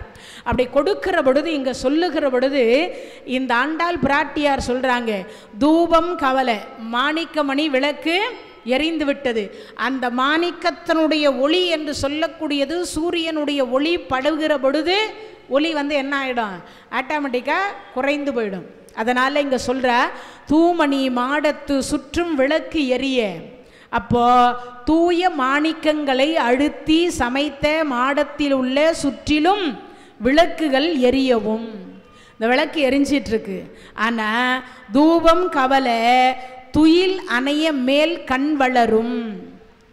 இந்த விளக்கு ஏற்றி வச்சுட்டாங்க. விடியற் காலை பொழுது பிரம்ம முகூர்த்தம் 33 தேவர்கள் புடைசூழ நாராயணனாக இருக்கக்கூடிய பகவான் எம்பெருமான் வர இருக்கின்றார் என்பதற்காக விளக்கேற்றி வைத்துவிட்டு தீபதூபம் என்று சொல்லக்கூடியது, ஒரு பக்கம் சாம்பிராணி வாசனை, ஒரு பக்கம் ஜவ்வாது வாசனை, ஒரு பக்கம் கஸ்தூரி வாசனை, ஒரு பக்கம் கோரோஜன வாசனை, தீபதூபம் எல்லாம் காட்டுறாங்க. ஆனால் இந்த வாசனையும் எடுத்துட்டு விளக்கு எரிந்து கொண்டிருக்கு. இவ்வளவும் இருக்கின்ற பொழுது உள்ளே இருக்கக்கூடிய பெண்ணு இன்னும் எழுந்து வந்து கதவை திறக்கலை. சாம்பிராணி வாசனை வந்தால் இந்த சொல்வாங்க, பக்கத்து வீட்டில் பலாப்பழம் அறுத்தா நம்ம வீட்டுக்கு வாசனை வரும், பக்கத்து வீட்டில் நெய் காய்ச்சினா நம்ம வீட்டுக்கு வாசனை வரும், பக்கத்து வீட்டில் பலான குழம்பு வச்சாலும் வாசனை வரும். இந்த மூக்குக்கு இருக்கிற பவர் அது இல்லையா? அது மாதிரி இங்கே சொல்கிற பொழுது தீபதூபம் காட்டுகிறார்கள். அதனுடைய வாசனை என்பது மூக்கு என்னதான் தூங்கிட்டு இருந்தாலும் அந்த வாசனை வரும் இல்லையா? அப்படி நுகர்ந்து கொண்டும் இன்னும் கண் வளரும். மாமன் மகளே மணிக்கதவம் திறவாய். உன்னுடைய அந்த கதவு என்று சொல்லக்கூடிய தாப்பாலை வந்து திறந்து ஒன்று பதில் சொல்லு, இல்லைன்னா எதனா பேசணும், உள்ளிருந்தாவது இதோ எழுந்து வந்துட்டேன்னாவது சொல்லணும். ஒன்றுமே வாய் திறக்காமல் இருக்கின்றாயே அப்படின்னு ஒரு வார்த்தை. அதுக்கடுத்து மாமீர் அவளை எழுப்பீரோ. நேற்றுக்கு அவள் என்ன சொன்ன, சீக்கிரமாக நான் வந்து எழுப்புவேன்னு சொன்ன, ஆனால் உள்ளே உறங்கி கொண்டு இருக்கின்றாள். அவளை சீக்கிரமாக, என்ன உங்கள் மகளை இவ்வளவு பேசியும் இன்னும் என்ன பண்ணலை, அவள் எழுந்து வந்து அந்த திருத்தாப்பால் என்று சொல்லக்கூடிய கதவினுடைய தாப்பாலை திறக்காமல் இருக்கின்றாள். அவள் என்ன எப்படி தூக்கம் வருதுன்னு தெரியல, சீக்கிரமாக அவளை எழுப்பி அனுப்பிங்க. அதுக்கு அடுத்து சொல்கிறா பாருங்க, உம் மகள்தான் ஊமையோ. என்ன, ஊமையாக இருந்தால் நாங்கள் பேசுகிறது அவளுக்கு புரியாது, ஊமை பாஷையில் பண்ணாதான் புரியும் இல்லையா? இப்பயும் இந்த செய்தி வாசிக்கிற பொழுது பக்கத்தில் இந்த ஊமைகளுக்கு செவிடர்களுக்கு தனியாக அந்த செய்தி வாசிப்பை வாசித்து காமிச்சுப்பாங்க. அது மாதிரி சில பேருக்கு வந்து காது கேட்காமல் இருக்கும், ஆனால் அங்கே வந்து பேசுகிற பொழுது இந்த உதடனுடைய அசைவை கண்டு வைத்து அவர்கள் வந்து கண்டுபிடிச்சிருவாங்க என்ன வார்த்தை பேசுகிறாங்க அப்படின்னு. அது மாதிரி இங்கே சொல்கிறாங்க, ஊமையோ அன்றி செவிடோ. முன்பே அவ்வை பிராட்டியார் சொல்கிறாங்க, கூன் குருடு செவிடு பேடு நீங்கி பிறத்தல் அரிதுன்னாங்க. ஒரு மனிதர் ஊமையாக கூட பிறக்கலாம், கண்ணு தெரியாமல் கூட பிறக்கலாம், ஆனால் காது மட்டும் செவிடராக இருக்கக்கூடாதுன்றாங்க. ஏன்? செல்வத்துள் செல்வம் செவிச்செல்வம் அச்செல்வம் செல்வத்துள் எல்லாம் தலை. இந்த செல்வத்திலே உயர்ந்த ஒரு செல்வம் எது? இந்த என்சான் உடம்புக்கு இந்த சிரசு பிரதானம். அந்த சிரசில் எதுடா பிரதானம்னா இந்த செவிதான் பிரதானம். ஏன்? நாம் இறந்து விட்ட பிறகும் இறந்து போகாமல் இருக்கக்கூடிய ஒரே ஒரு பகுதி எதுன்னு கேட்டால், செத்து போகாமல் இருப்பதற்கு செவி என்று வைத்திருக்கின்றார் இறைவன். ஏன்? நம்மை 4 பேர் சுமந்து செல்லுகிற பொழுது கடைசியாக கோவிந்தனுடைய நாமத்தை தூக்கி கொண்டு செல்றவங்க என்ன சொல்லுவாங்க? கோவிந்தா கோவிந்தா கோவிந்தா என்று சொல்லிதான் நம்மை 4 பேர் தூக்குவாங்க இல்லையா? அப்படி தூக்குகிற பொழுது கடைசியாக இந்த பூமியை விட்டு வானுலகம் என்று சொல்லக்கூடிய சொர்க்கத்திற்கு செல்லுகிற பொழுது அந்த இறைவனுடைய திருநாமத்தை இந்த செவியால் கேட்டுவிட்டு செல்ல வேண்டும். ஒன்று. இன்னொன்று, நமக்கு இங்கேயே தெரிஞ்சிடும் நரகமா சொர்க்கமானு. எப்படி? உள்ளொன்று வைத்து புறமொன்று பேசுகிறவர் உறவு கலவாமை வேண்டும். இந்த அழுகிற பொழுது இந்த பெண்ணோ ஆணோ அழுவாங்களாம். அப்படி அழுது கொண்டு இருக்கிற பொழுது மார்பகத்தில் அடித்து அழுவாங்க. அப்படி அழுகிற பொழுது என்ன சொல்லுவாங்களாம்? மாமா இருந்துட்டார் போயிட்டார்னு அழுவாங்க. இந்த மனசு சொல்லுதான், பாவி நாசமா போக போனதே மேலு, இதெல்லாம் இல்லைன்னு யார் அழுதா? உள்ளம் சொல்லுது. உதடு என்ன சொல்லுது? மாமா நீங்கள் போயிட்டீங்களே போயிட்டீங்களே போயிட்டீங்களே சொல்லுது. ஆனால் உள்ளம் அப்படி சொல்லலை, போனதே மேலு சொல்லுது. அப்போது அப்படிப்பட்ட உறவுகள் இல்லையா? ஆனால் அப்போவே தெரிஞ்சிடும், இந்த தூக்கிட்டு போகிறவங்கெல்லாம் சீக்கிரம் இதெல்லாம் இருந்து என்னையா ஆக போகிறது, இவர்களெல்லாம் போய் சேர்ந்ததே மேல் அப்படின்னு. இது சில வீடுகள் என்ன சொல்லுவாங்க, இவர் படுத்திய கொடுமை இருக்கே கொஞ்சமா நெஞ்சமா, அப்பா இனிமேல் அந்த குடும்பத்துக்கு விடுதலை, இந்த தெருவுக்கு விடுதலை, இந்த ஊருக்கு விடுதலை, இப்படியெல்லாம் சில பேர் சொல்லுகிற பொழுது இவர்கள் அத்தனை பேருக்கும் என்ன கிடைக்குது? நரகம். அதே வார்த்தை வாயும் சரி மனதும் சரி என்ன சொல்லுமா? இருந்தார் புண்ணியவான் சென்று விட்டார். அவரை மாதிரி ஒரு மனிதரை பார்க்க முடியாது. மெரிச்ச பில்லு வாடாது. இந்த குடும்பத்திற்கு அவ்வளவு நன்மை செய்திருக்கிறார், இந்த தெருவுக்கு அவ்வளவு நன்மை செய்திருக்கிறார், இந்த ஊருக்கு அவ்வளவு நன்மை செய்திருக்கிறார், எப்போ கேட்டாலும் இல்லை என்று சொல்லாத மனம் படைத்தவர் அப்படின்னு சொல்லும் பொழுதே தெரிஞ்சிடும் அவருக்கு சொர்க்கம்னு. இதில் இருந்தே தெரிஞ்சிடும். அதனால தான் இந்த காது மட்டும் ஓப்பன் பிளேஸ்லேயே வச்சுருக்கிறாராம் இறைவன். கண்ணுக்கு காயின் வச்சுருவாங்க, மூக்குக்கு பஞ்சு வச்சுருவாங்க, வாய்க்கு வெற்றிலை அல்லது துளசி வைத்து விடுவார்கள். ஆனால் அந்த காதுக்கு மட்டும் என்னமே வைக்க மாட்டாங்க. ஏன்? என்ன சொல்கிறாங்கன்னு இங்கேயே கேட்டு போகணும். அதனால தான் செத்து போகாமல் இருப்பதற்கு செவி என்று வைத்தார். அதனால தான் இங்கே சொல்லுகிற பொழுது ஊமையோ அன்றி செவிடோ அனந்தலோ. ஒருவேளை மூளை வளர்ச்சி இல்லையா? ஏன் பைத்தியமா? பைத்தியமாக இருந்தால் நம்ம சொல்கிறது என்னன்னு அதுக்கு தெரியாது, அது என்ன பேசுதுன்னு நமக்கும் புரியாது. அவர்கள் என்ன பேசுகிறாங்க நமக்கு எப்படி புரியாது. நாம் என்ன சொன்னாலும் அவர்களும் கேட்க போகிறதில்ல, அது கேட்டாலும் அவருக்கு புரிய போகிறது இல்லை. அதனால் இங்கே சொல்கிறாங்க, அப்படிப்பட்ட அனந்தலோ ஏம பெருந்துயில் மந்திரப்பட்டாலோ.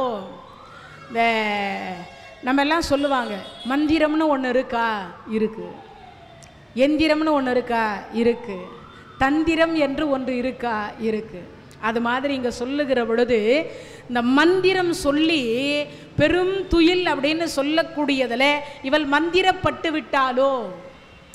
இப்பயும் சொல்கிறாங்களா இல்லையா? என்னமோ மந்திரம் பண்ணிட்டாங்க, மாயம் பண்ணிட்டாங்க, அதனால் இப்போ அவர் சுயநினைவே இல்லாமல் இருக்கிறார் அப்படியெல்லாம் சொல்கிறோம் இல்லையா? அது மாதிரி ஏம பெருந்துயில் மந்திரப்பட்டாலோ மாமாயன் மாதவன் வைகுந்தன் என்று என்று நாமம் பலவும் நவின்றேலோர் எம்பாவாய். இந்த பகவானை பற்றி நாங்கள் பாடி பரவசமாக பகவானுடைய நாமத்தை சொல்லுகிறோம். நாராயணா நாராயணான்னு பாராயணம் செய்கின்றோம். ஆனால் அப்பயாவது இவ எழுந்து வராளா? இல்லை. என்ன பண்ணுறா? அப்பையும் உறங்கி கொண்டிருக்கிறாள். அதனால் சீக்கிரமாக மாமியரே நீங்கள் அவளை எழுப்பி அனுப்பி வைங்க. பாவை நோன்பு என்று சொல்லக்கூடியதற்கு நாங்கள் அத்தனை பேரும் தயாராகிவிட்டோம் என்று 9வது பாடலை ஆண்டாள் பிராட்டியார் நிறைவு செய்திருக்கிறார். 10வது பாடல். நோற்று சுவர்க்கம் புகுகின்ற அம்மானாய் மாற்றம் தாராரோ வாசல் திறவாதார் நாற்ற துளாய் முடி நாராயணன் நம்மால் போற்ற பறை தரும் புண்ணியனால் பாண்டொரு நாள் கூற்றத்தின் வாய் விழுந்த கும்பகர்ணனும் தோற்றும் உனக்கே பெருந்துயில்தான் தந்தானோ ஆற்றா ஆனந்து உடையாய் அருங்கமலமே தேற்றமாய் வந்து திரவேலோர் எம்பாவாய். நோற்று சொர்க்கம் புகுகின்ற அம்மானாய் மாற்றம் தாராரோ வாசல் திறவாதவர். விரதம் இருந்து சொர்க்கம் போகின்ற அம்மையே சொல்கிற பொழுது சொல்கிறார். அப்படி சொர்க்கத்திற்கு போகிற பொழுது வாசல் கதவை திறக்காதவர் யாரு? இந்த வாசல் கதவை திறக்கலை.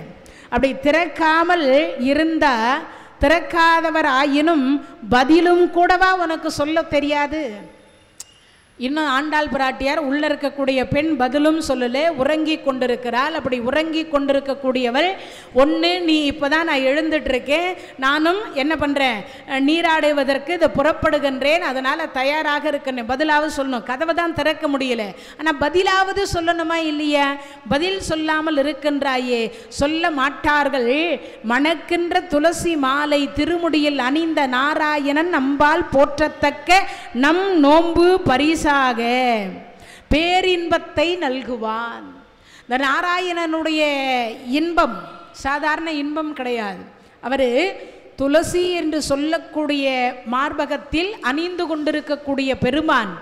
அப்போ அணிந்து கொண்டிருக்கக்கூடிய அந்த பெருமானாக இருக்கக்கூடிய புண்ணிய மூர்த்தியாகிய ராமபெருமானால்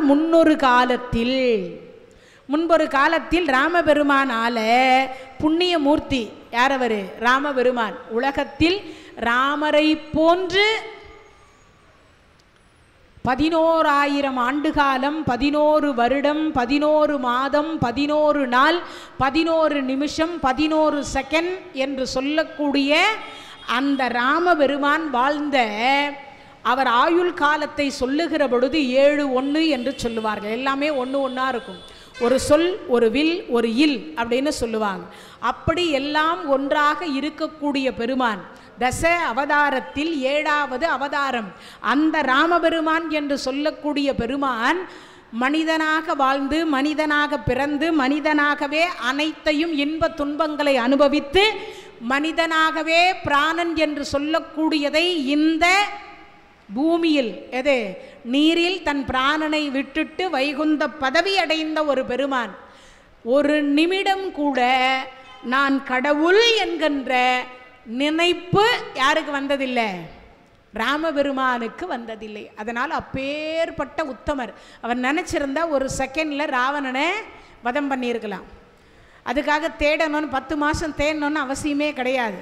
நன்மையும் செல்வமும் நாளும் நல்குமே, திண்மையும் பாவமும் சிதைந்து தேயுமே, ஜன்மமும் மரணமும் இன்றி தீருமே, இம்மையே ராமா என்னும் 2 எழுத்தினால் அப்பேற்பட்ட ராமபெருமான் வந்தாராம், இருந்தாராம், போனாராம், உட்காராம், சாப்பிட்டாராம், தூங்கினாராம், பேசினாராம், கொடுத்தாராம். ராமநாமத்தை எல்லா வாக்கிலும் பயன்படுத்தலாம். அவ்வளவு சிறப்புக்குரிய ராமபெருமான். அவரால் அந்த கும்பகர்ணன் இறந்து போயிட்டான். அப்படி இறந்த கும்பகர்ணன் உனக்கும் இந்த உள்ள தூங்கின்னு இருக்காளே அந்த பெண்ணுக்கும் இந்த கும்பகர்ணனுக்கும் ஒரு போட்டி வச்சா, போட்டியில் நீ ஜெயிப்பாய், கும்பகர்ணனே தோத்து போயிடுவான். அவன் தோல்வி அடைந்து அங்கே சொல்றபடுது, நான் சொல்லலை, ஆண்டாள் பிராட்டியார் சொல்றாங்க, தோற்றும் உனக்கே பெருந்துயில்தான் தந்தானோ. யாரு? அந்த கும்பகர்ணன் என்று சொல்லக்கூடிய அவன். யாரு? ராவணனுடைய தம்பி. 6 மாதம் தூங்குவான், 6 மாதம் விழித்து கொண்டிருப்பான். அப்படிப்பட்ட கும்பகர்ணனும் உன்னுடைய தூக்கத்துக்கிட்ட தோத்து போயிடுவான். ஒருவேளை அந்த ராவணனால் அதாவது ராமபெருமானால் ராவணனுடைய தம்பியாக இருந்த இறந்து போன அந்த கும்பகர்ணன் அவன் இறந்ததற்கு பிறகு உனக்கு என்ன பண்ணி கொடுத்துட்டான்? அதை பட்டயமாக கொடுத்துட்டான். எதை? தூக்கத்தை. யார் யாரோ எதோ உயிலை எழுதி வைப்பாங்கல்ல, யார் யாரோ எதையோ கொடுத்துட்டு போவாங்கல்ல, அது மாதிரி அந்த கும்பகர்ணன் என்று சொல்லக்கூடியவன் உனக்கு தூக்கத்தை தந்தானோ அப்படின்னு சொல்றார். ஆற்றா ஆனந்த உடையாய் அருங்கமலமே தேற்றமாய் வந்து திரவேலோர் எம்பாவாய். அந்த கும்பகர்ணன் என்று சொல்லக்கூடியவன் தோல்வி அடைந்து அவனுடைய பேர் உறக்கத்தை உனக்கு தந்தானோ. ஆழ்ந்த உறக்கமுடையவளே, பெறுதற்கு அறியான ஒரு பெருமான். யார் அவரு? நாராயணன். நம்ம என்ன கேட்டாலும் கொடுக்கக்கூடிய ஒரு பெருமான், கேட்டதை கேட்டபடி கொடுக்கக்கூடிய பெருமான். அது மட்டும் இல்லை, கிருஷ்ணன் என்ற நாமம் என்ன அர்த்தம் அப்படின்னு சொன்னால், அந்த கிருஷ்ணனாக இருக்கக்கூடியவன் மண்ணுலகில் பிறந்த அத்தனை பேருடைய ஆசையை நிறைவேற்றி வைக்கக்கூடியவன் என்பது பொருள். அதனால தான் அந்த மண்ணிலிருந்து வெட்டி எடுக்கக்கூடிய எண்ணெய்க்கு என்ன பேர்? இப்பெல்லாம் நாம் சொல்லின்னு இருக்கிறது மண்ணெண்ணெய். ஆனால் ஆதி காலத்தில் அதனுடைய பெயர் என்ன?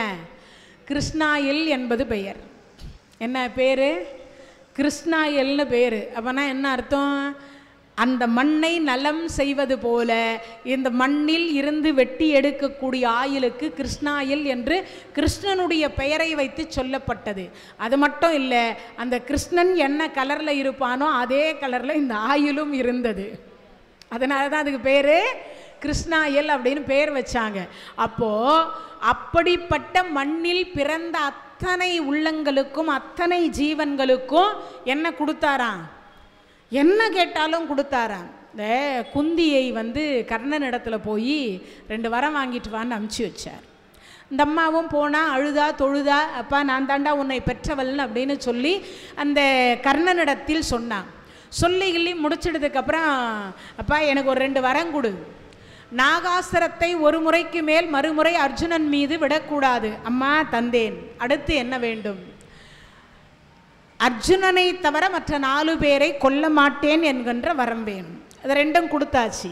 கொடுத்துட்டு இந்த அம்மா புறப்படுறப்பா, இந்த ஜென்மத்தில் உன்னை பாலூட்டி சீராட்டி தாலாட்டி வளர்க்கக்கூடிய பாக்கியம் நான் செய்யவில்லை, இந்த பாவியை மன்னிச்சுடுறா அப்படின்னு சொல்லிட்டு புறப்படுறா. அப்போ கர்ணன் கேட்குறான் 2 வரம். அம்மா எனக்கு 2 வரம் கொடுங்கம்மா. அப்பா உனக்கு என்ன வேணுமோ கேள். அம்மா எக்காரணத்தை கொண்டும் நான் தான் அண்ணன் என்கின்ற விஷயத்தை என் 5 தம்பிமார்களுக்கும் சொல்ல மாட்டேன் என்று எனக்கு சத்தியம் பண்ணி கொடு. ஏண்டான்னா நான் சொன்ன அடுத்த வினாடி, நீ சொன்ன அடுத்த வினாடி தரும ஓடோடி என் காலில் வந்து விழுந்து, அண்ணா நீங்களே நாடாளுங்க நான் காடாளுறேன்னு போயிடுவான். அந்த நாட்டை நான் யாருக்கு கொடுப்பேன்? துரியோதனுக்கு தான் கொடுக்கணும். ஆனால் உத்தமமானவர்கள் என் தம்பிமார்கள் வாழட்டும், அதனால் எனக்கு வாழணும்னு ஆசை இல்லை. அடுத்து சொன்னார், இதுவரைக்கும் இழிகுலத்தோன் அப்பம் பேர் தெரியாதவன், ஆத்தா பேர் தெரியாதவன், இவன் யார் என்று தெரியாதவன் என்று உலகத்தவர்கள் சொல்லி கொண்டிருக்கிறார்கள். நான் போடக்கூடிய சோற்றை கூட, அன்னதானத்தை கூட எவரும் உண்ணமாட்டேன் என்று சொல்லிவிட்டார்கள். தாயே, என் பிறப்பின் ரகசியத்தை என் உயிர் பிரிகின்ற பொழுது மகனே என்று அள்ளி எடுத்து மடியில் போட்டு என்ன சொல்லணும்? மகனே மகனே மகனே என்று உங்கள் மடியில் வளரக்கூடிய பாக்கியத்தை நான் செய்யாவிட்டாலும் உங்கள் மடியில் இறக்கக்கூடிய பாக்கியத்தாவது எனக்கு கொடுங்கள்னு சொன்ன பொழுது பெற்ற வயிறு எப்படி இருக்குன்னு யோசித்து பாருங்க. அழுது அழுது அழுது அழுது குந்தியம்மையார் மூச்சித்துட்டாங்க. தந்தே, என் தந்தே, என் எதிரிக்கு கூட இப்படி ஒரு வரம் வேண்டான்னு சொல்லிட்டு குத்துட்டேன்டாப்பான்னு சொல்லிட்டு அங்கிருந்து புறப்பட்டான். அம்மா அத்தை, நான் உன்னை வரம் வாங்கிட்டு வர சொன்னால் நீ பால் கொடுக்க போய்கிறியான்னு சொல்லிட்டு அந்த பால் கறந்து கொடுத்த பாலை அவர் பூஜை அறையில் வைத்திருக்கிற பொழுது பூனையாக இருந்து தட்டி விட்டு விட்டு வந்து விட்ட பெருமான் இப்போ அந்த பிராட்டியார் யாரு, குந்தி என்று சொல்லக்கூடிய அம்மையார் வந்து, அத்தை வரம் வாங்கிட்டு வந்தீங்களா? வாங்கிட்டு வந்தேன். நீங்களும் வரம் கொடுத்தீங்க போல இருக்கு. பெத்த பிள்ளைக்கு பால் தான் ஊட்ட முடியல, சோறு ஊட்ட முடியல, பிள்ளைக்கு பேர் வைக்க முடியல, தாளாட்ட முடியல, அவனை இதுவரைக்கும் அள்ளி அணைக்க முடியல, உச்சி மோந்து முத்தமிட முடியல, அம்மா என்று கூப்பிடக்கூடிய வார்த்தை என் சிறு தேவை எதில் இந்த செவியால் கேட்க முடியல. அவன் என்னிடத்துல கேட்டது இதுதான், இதையும் கொடுக்கலன்னா நான் பெற்றவளுக்கு அர்த்தமில்லை கிருஷ்ணான்னார். சரி கொடுத்து முடிச்சாச்சு. பெத்த பிள்ளை என்ன சொன்னான்? வரமாட்டேன்னு சொல்லிட்டான். நான் கூப்பிட்டு பார்த்தேன். அப்படியா அத்தை, நான் கேட்டேன் என்பதற்காக, நான் சொன்னேன் என்பதற்காக பெற்ற பிள்ளை என்று சொல்லக்கூடியவரிடத்தில் போய் வரம் வாங்கிட்டு வந்தீங்களே அத்தை, உங்களுக்கு என்ன வேணுமோ கேளுங்க அத்தை, நான் தரேன்னார். அப்போ குந்தியம்மா என்ன கேட்டிருப்பா? என்ன, கல்யாணம் ஆனதிலிருந்து கணவன் சுகமே கிடையாது. கணவன் சுகம் எப்படி இருக்குன்னு குந்தி அம்மையாருக்கு தெரியாது. ஏன், கல்யாணம் அன்னைக்கே கிந்தம முனிவருடைய சாபம் வாங்கிட்டு அந்த அம்மா காட்டில் அங்கேயே 16 வருஷ வாழ்க்கை ஓடி போச்சு. காவி உடையிலேயே ஓடி போச்சு. அங்கே மாத்ராதேவியை தொட்டார், பாண்டு இறந்து போயிட்டார். இப்போ நல்ல கணவர் அடுத்த ஜென்மத்திலாவது கடைசி வரைக்கும் நான் சுமங்கலியாக இருக்கணும் கேட்டிருக்கலாம். ஆனால் அதெல்லாம் அந்த அம்மா கேட்கல. என் பிள்ளைகள் என்று சொல்லக்கூடியவர்களுக்கு சொர்க்கத்தை கொடு கேட்கல, எது நாடு நகரத்தை கொடு கேட்கல, 5 பிள்ளைகளை காப்பாற்றி கொடு அதையும் கேட்கல. அவர் முதல்ல சொல்லிட்டார், 6லும் சாவு 100லையும் சாவுன்ட்டார். அதனால் அந்த அம்மா அதையும் கேட்கல. எதையுமே கேட்காத கடைசியாக அத்தை என்ன வேணும் சொல்லுங்கன்னு சொல்லும் பொழுது, அப்பா துன்பத்தையே குடுடா. நாமெல்லாம் என்ன கேட்டோம்? ஏண்டா துன்பத்தை கொடுக்கிறேன்னு கேட்டோம். உண்மையா? கடவுளை இதுவரைக்கும் திட்டாதவர்கள் உண்டா? ஏண்டா எனக்கு இப்படி துன்பத்தை கொடுக்கிற? கடவுளை வணங்காதவர்கள் அத்தனை பேரும் நன்றாக இருக்கிறார்கள். உன்னை உளுந்து உளுந்து நான் சாமி கும்பிட்றேனே இறைவா, என்னக்கா இவ்வளவு சோதனை, இவ்வளவு துன்பம், இதானே கேட்டிருக்கோம். ஆனால் குந்தி என்று சொல்லக்கூடிய அம்மையார் என்ன தெரியுமா கேட்டா? துன்பத்தை கொடுன்னு கேட்டார். இந்த இடத்துல பகவானே சொன்னார், அத்தை என்கிட்ட நான் 8 லட்சுமிக்கு வீட்டுக்கார், நீ சொர்க்கத்தை கேட்டாவே நான் கொடுத்துருப்பேன், உன் பேரில் ரிஜிஸ்டர் பண்ணி கொடு நான் கொடுப்பேன், ஏன்னா நீ எனக்கு அத்தை, அதனால கொடுத்துருப்பேன். ஆனால் நீ போய் துன்பத்தை கேட்குறியன்னு பொழுது அப்போ தான் சொன்னான் அந்த அம்மா, நீ இன்பத்தை கொடுத்தா நான் உன்னை மறந்துடுவேண்டா. எல்லாரும் என்ன கேட்குறோம்? கடவுள்கிட்ட இன்பத்தை கேட்குறோம். நான் குந்தி அம்மையார் மட்டும் என்ன தெரியுமா கேட்டா?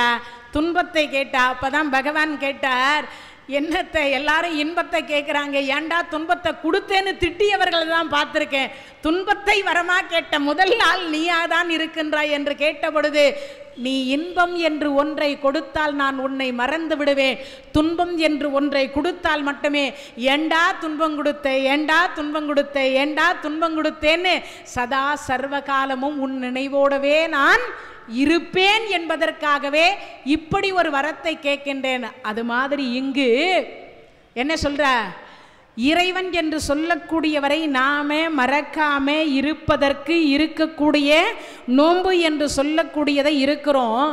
அதனால அந்த இறைவன் பால் பக்தி செலுத்துவதற்கு இதுவே ஏற்ற நேரம், சீக்கிரமாய் எழுந்து வா என்று சொல்லி அந்த உள்ளே இருக்கக்கூடிய பெண்ணை எழுப்பும் விதமாக, அழைக்கும் விதமாக ஆண்டாள் பிராட்டியார் இந்த 10வது பாடலை நிறைவு செய்திருக்கின்றார்.